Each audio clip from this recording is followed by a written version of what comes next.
Your lunch looks like pig slop. With those words, my boss belittled the lunch that my husband and daughter had lovingly made for me.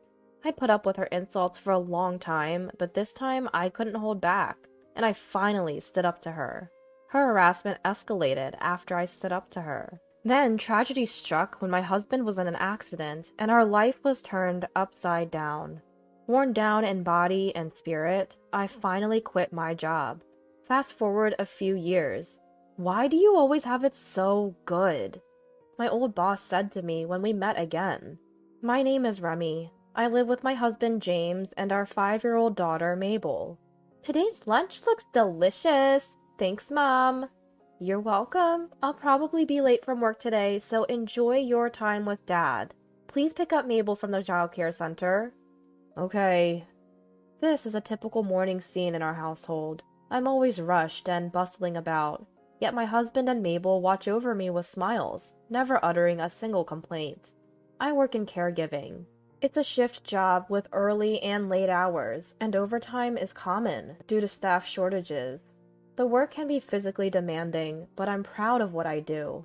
It's my family's support that has enabled me to continue. Good morning. I arrive at work 5 minutes before start time. Remy, your hair's a mess. You take care of your family in the morning and then work full-time? You're truly amazing. My single colleague always praises me when I rush into the workplace. Blessed with good colleagues, I've been working hard, but enjoying my job. However, there's one person at my workplace who doesn't think well of me. Remy, you're cutting it close again today. You have a lot to do, so please come earlier and prepare. I'm sorry. The one who always finds something to complain about me is my female boss, Sissy, a veteran in this office. She's been here since I joined. From the beginning, I sensed she was harsh, but at first, she never said anything personal. If I asked her about work, she taught me well, and honestly, I relied on her in some ways. But since I returned from maternity leave, Sissy's attitude towards me has become harder. I didn't know why, but since others were also treated harshly by Sissy, I thought it was just her preference, and tried my best not to get on her bad side. One morning, I woke up to find that my husband and Mabel, usually sleeping beside me, were not in bed. Seeing the sunlight coming through the curtains, I was startled and looked at the clock. The clock hands were pointing at 7 o'clock. Oh no, I have to make lunch! I ran frantically to the kitchen. Good morning, Mom! I heard Mabel's cute voice from the kitchen. Sorry, I overslept! You must be tired from working late, so we let you sleep, just for a little while. We don't need lunch today, Mabel and I, so it's okay. All right, I went to sleep last night without even looking at the schedule for today. Today, Mabel had lunch at school, and my husband was out, so no lunches were needed. My husband and Mabel seemed to have refrained from setting the alarm, being considerate of my accumulated fatigue. Mom, eat this! We made it together. Mabel said this, and she and my husband smiled at each other. In Mabel's hand was my lunchbox. It was packed with sandwiches filled with boiled eggs, ham, cheese, and chicken, along with vegetable sticks and fruits. You two made this for me? I was so surprised that my voice cracked. Recently interested in cooking, Mabel often helps prepare meals, but she's only 5 years old. She can't use the stove or knife without me watching. On the other hand, my husband usually only makes boiled eggs. These two seem to have made lunch for me. I felt like crying. Mabel, Dad, thank you so much. My feelings were so overwhelming that words could not convey them, and I hugged them both. Every time I eat the lunch you make, Mom, I get so energized. Today, eat this lunch and get energized too. Mabel's words made my husband smile too. How happy I am. Thanks to them, my fatigue was completely gone, and I headed to work feeling light and happy. Then came the long-awaited lunch break. When I opened my lunchbox, a natural smile spread across my face. Sandwiches with finger marks, uneven vegetable sticks, slightly crushed fruits. Everything was adorable. I could see the two of them getting up early in the morning and working hard in the kitchen. Every bite made me feel energized. What are you so happy about? I suddenly glanced at the side, and there stood Sissy. Sissy peered into my lunchbox. Wow, that looks disgusting. Your lunch looks like pig food. Sissy said, laughing. What? Pig food? Normally, I would silently endure Sissy's insults without responding, but I just couldn't stand her insulting my precious family. I couldn't forgive her for calling the food that my husband and daughter worked hard to make for me pig food. Enough is enough! I slammed the desk and yelled. The break room fell silent. Sissy was momentarily taken aback by my outburst, but quickly glared back. It's the truth. You shouldn't defy your boss like that. You won't get away with it. With that, Sissy stomped away, her footsteps echoing. My blissful time was ruined. I closed my eyes to calm my anger. It's okay, I have my husband and Mabel. Thank you for the meal. I had finished the lovingly prepared lunchbox, and I felt recharged with energy and courage. I'll do my best this afternoon. As I returned to my desk, ready to work, I found a pile of colorful files. Wait, wasn't I supposed to be in charge of rehabilitation this afternoon? That's the thing. Sissy told Remy to do this, all by herself.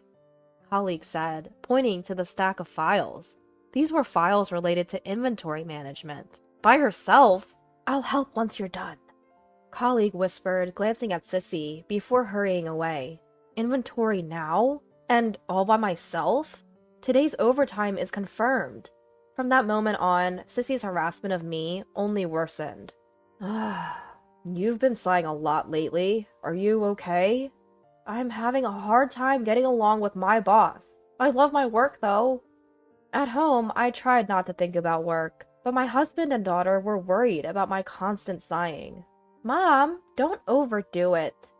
Encouraged by my husband and daughter, I managed to keep working. Then one day during work, I got a call from an unknown number. Hello, this is Sunshine Medical Center. May I speak to James's wife? That's correct. Your husband was in an accident and brought here. Thankfully, his life is not in danger, but could you come here as soon as possible? What? Yes, I'll be there right away. My husband's in an accident? I tried to calm myself with deep breaths, but my heart races faster and faster. A colleague who was working with me looks at me with concern. Just leave the rest to me, Remy. Calm down. After I explain the situation, my colleague sends me off with these words. Rushing back to the office, I catch Sissy's eye. It seems my husband's been in an accident and has been taken to the hospital. Huh. Sissy responds indifferently without looking at my face. I need to leave early. Just go on then. It doesn't matter whether you're here or not. Without even looking at me, Sissy says this with an eerie smile. Sissy's nagging continues, but I ignore her, hurriedly prepare, and leave the office. Arriving at the hospital, I find my husband's left leg wrapped in bandages. Remy, I'm sorry to have worried you. I broke my left leg, but as you can see, I'm fine. My husband waves both hands to show me. I was told that his life wasn't in danger, but until I saw him, I was beside myself with worry. Don't scare me like that anymore. I'm sorry. Tears of relief overflow as my husband gently takes my hand. He broke his femur and will be hospitalized for 2 months. It will be a few months until he can return to normal life and work. From now on, I'll support the family. I declared this in front of my husband to bolster myself. From that day on, our life changed completely. Although it was already quite busy, now I had to care for my daughter, work, and handle my husband's laundry, all by myself. I could only sleep for about 3 hours. Moreover, I had to adjust my work schedule for my daughter's childcare, drop-off, and pickup. My colleagues said, "We help each other in times of trouble." But Sissy took every opportunity to put me down. You can't come early or stay late because of childcare? Normally, parents would help out or something. Anyway, it's because you're so spacey that you guys get into accidents. You and your family really are something, interfering with work like this. Huh. Sissy laughs snidely. If I could get my parents to come, I would have done so from the start. But both our families are far away, and there's no one nearby to rely on. Others were in the office, but no one cared. Well, if they spoke up to Sissy, they'd become her next target, so no one would risk defending me. I was already feeling constrained by having others do my work, but being criticized not only for me, but also for my family, had shredded my heart. That evening, when I stopped by my husband's hospital, he patted the bed, beckoning me to sit. Remy, something's wrong. You don't have to endure anymore. I had been desperately trying to be strong for the family, but my husband seemed to see right through me. I finally opened up to him about Sissy's harassment. After hearing everything, my husband quietly said, Remy, don't push yourself anymore. How about resigning from that workplace? Money's not a concern. As long as you're smiling, our family will be happy. My husband's words began to heal my battered heart. James, thank you. With that, I submitted my resignation the next day. You're just quitting your job in the end, huh? Ignoring Sissy's nagging to the very end, I tidied up my belongings and left the company I had worked at for 10 years. With extra time on my hands, I started cooking with my daughter, accompanying my husband in his rehabilitation, and cherishing the time spent with my family. From the outside, it seemed like I was selflessly supporting my daughter and husband, but in reality, they were the ones helping me.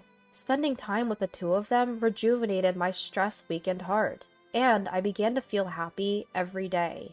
Mom, let's bake cookies today! Sure, we ran out of butter, so let's go buy some. Now I have time to leisurely make sweets with Mabel after she gets back from the childcare center. Hoping for this blissful time to continue, I decided to seriously start studying. 4 years later, after finishing shopping and waiting for the elevator, I was called from behind. Remy, long time no see. A familiar voice. My body twitched in response. Turning around, the voice indeed belonged to my former boss, Sissy. I was at a loss for words, but Sissy continued. I live on the top floor here. Oh, really? I had been tense until then, but Sissy's words made my lips loosen. I shifted into work mode. Thank you for renting from us. What do you mean? Sissy couldn't understand my words. The owner of this high-rise condo is my husband. What are you talking about? Sissy's eyes darted around. In fact, my husband had bought this high-rise condominium when it was newly built 4 years ago. Then, right after that, he had an accident.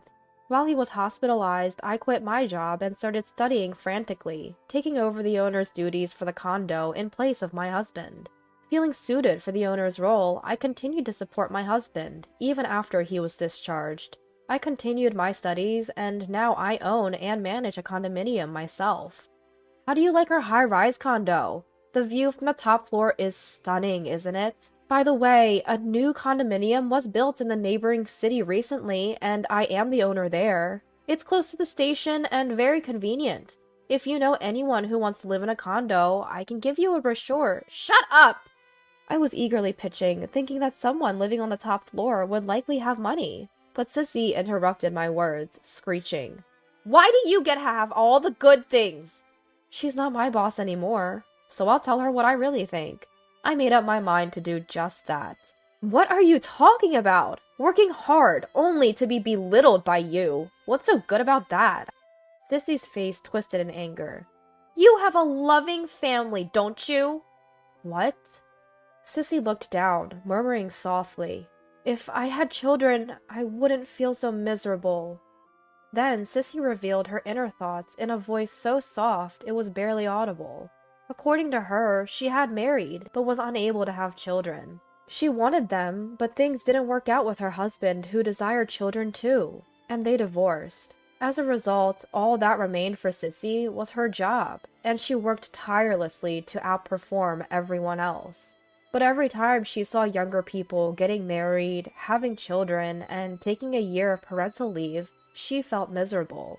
My busy mornings, rushing into work, seemed to her a symbol of happiness, and she was actually envious. At the same time, she couldn't stand my apparent happiness, blessed with a child and husband, and that's why she was harassing me. Hearing this didn't bring up any sympathy in me. Mixing personal feelings with work and harassing your subordinates is the worst thing a boss can do. I lost my job because of you. What you did is unforgivable. I said that and rode the elevator alone, closing the door. Sissy didn't apologize until the end and just stood there, looking down. Now, 3 months later, Sissy moved out of the apartment building. Rumor had it that after I quit, Sissy started targeting other staff who were raising children and continued harassing them, as she did to me. During this time, the company established a harassment consultation service due to stricter compliance in recent years.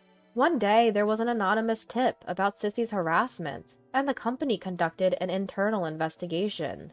They confirmed the facts and also uncovered that I had been forced to resign due to the harassment. Taking the situation seriously, the company decided to demote Sissy and transfer her to a lower-paying department. As a result, Sissy could no longer afford her rent and had to leave the high-rise apartment building. It's only what she deserved. My husband, who had been worried that Sissy might harass me again, seemed genuinely relieved that she had left the high-rise apartment building. I'm really thankful that you encouraged me to resign back then.